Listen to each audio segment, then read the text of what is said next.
Selamat pagi semuanya, anak-anak kelas 11 IPS. Hari ini kita akan melanjutkan ketenaga kerjaan atau KD33 menganalisis ketenaga kerjaan dalam pembangunan Indonesia. Masuk ke dalam topik sistem upah. Upah itu adalah kompensasi atau balas jasa yang diberikan kepada pekerja karena telah memberikan tenaganya kepada perusahaan. Pembayaran upah ini bisa harian, mingguan, atau bulanan. Ada beberapa sistem upah yang berlaku, yaitu sistem upah menurut waktu. Misalnya apakah mingguan, bulanan, atau harian. Jadi upah diberikan berdasarkan waktu dia bekerja. Misalnya seorang tukang bekerja sehari berapa, itu namanya upah menurut waktu. Yang kedua, sistem upah menurut prestasi. Jadi upah diberikan berdasarkan jumlah barang yang dihasilkan.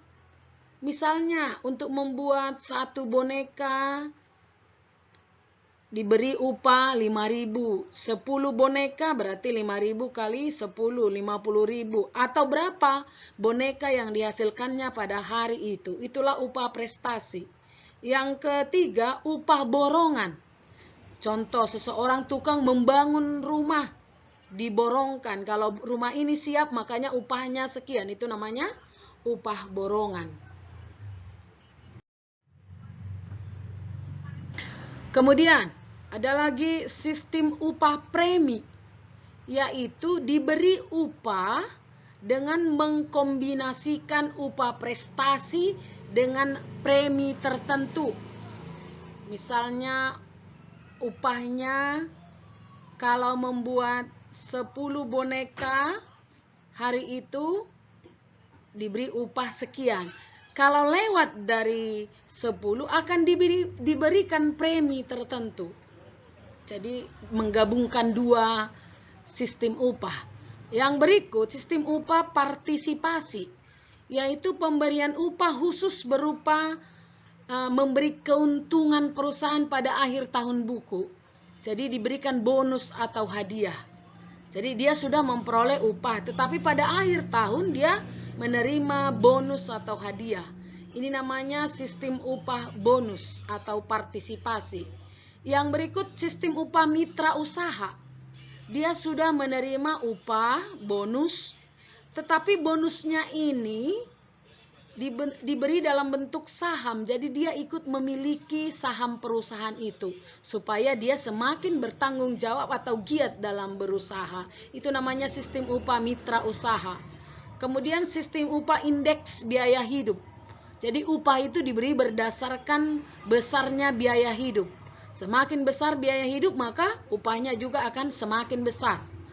Kemudian sistem upah skala berubah, yaitu pemberian upah berdasarkan skala hasil penjualan yang berubah-ubah. Ini seorang sales misalnya, kalau menjual banyak produk, maka jumlahnya juga banyak upahnya. Jadi upah ini berdasarkan jumlah hasil penjualan. Ini namanya skala berubah-ubah. Kemudian itulah beberapa sistem upah. Ini kita akan belajar tentang UMR atau UMP. Apa itu UMR? Upah minimum regional atau upah minimum provinsi. Di Indonesia, pengusaha bisa memilih sistem upah. Dari sistem yang sudah kita bicarakan tadi, bisa dipilih sistem mana, tergantung kesepakatan pengusaha dengan para tenaga kerja yang sesuai untuk jenis perusahaannya. Tetapi pemerintah memiliki kewajiban menetapkan besarnya upah minimum yang harus diterima pekerja agar bisa hidup layak. Berdasarkan peraturan pemerintah nomor 25 tahun 2000 mengenai kewenangan pemerintah dan kewenangan provinsi sebagai daerah otonom, maka diberlakukanlah UMR yang sudah diganti menjadi UMP atau upah minimum provinsi dan upah minimum kota atau kabupaten. Dalam hal ini pemerintah kota dan kabupaten tidak boleh menetapkan UMK di daerahnya yang jumlahnya di bawah UMP. Jadi tidak boleh seorang wali kota atau bupati menerapkan upah di bawah dari upah minimum provinsi. Itulah kewenangan pemerintah dalam hal upah. Oke? Dari pembelajaran kita mulai dari ketenaga kerjaan sampai masalah-masalah ketenaga kerjaan dan sistem upah. Banyak pelajaran yang kita petik. Bagaimana nantinya kita tidak menjadi seorang pengangguran. Harus memiliki keahlian atau keterampilan. Kemudian ada beberapa hal di sini bahwa masalah pengangguran ini sudah menjadi masalah setiap negara, bukan hanya Indonesia. Coba dulu cari di internet negara-negara yang tingkat penganggurannya sangat kecil. Itu adalah negara-negara kaya ya. Coba dicari, itu tugasmu. Selain itu ada beberapa soal di sini, ada 10 soal untuk kau pelajari dan buat di catatan untuk soal latihannya.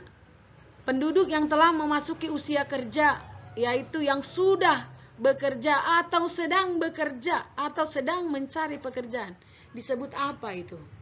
Dan ada nomor 2, produktif itu apa? Kesempatan kerja itu. Kurang keahlian apa namanya? Kurangnya informasi pengangguran apa namanya? Untuk nomor 6, bekerja penuh, full employment, memiliki ciri-ciri ya. Saya kasih tahu salah satu cirinya, yaitu bekerja lebih dari 35 atau 40 jam per minggu dan seterusnya. Coba dicari, pelajar dan mahasiswa itu termasuk ke dalam mana?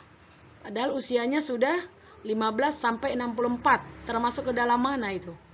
Udin, anak orang kaya, telah lulus sebagai sarjana teknik, tetapi dia pulang kampung, tidak bekerja. Walaupun ditawar untuk bekerja dengan gaji besar, dia meneruskan usaha keluarga sebagai petani. Pekerjaannya hanya pagi pukul 8 sampai 10 dan sore pukul 14 sampai 16. Dalam hal ketenaga kerjaan, Udin termasuk ke dalam kategori mana ini?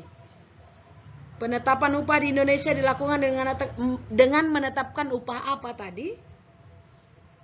Pemberian upah berdasarkan jumlah hasil pekerjaan. Jadi hasilnya yang dilihat. Berarti semakin banyak hasil, semakin besarlah upah yang diterima. Namanya upah, sistem upah apa ini?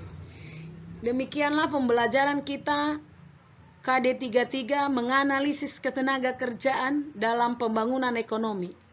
Berarti minggu depan kita akan memulai pokok bahasan baru atau KD yang baru 34. Demikian pembelajaran kita. Tetap semangat walaupun belajar daring. Oke, sampai jumpa minggu depan.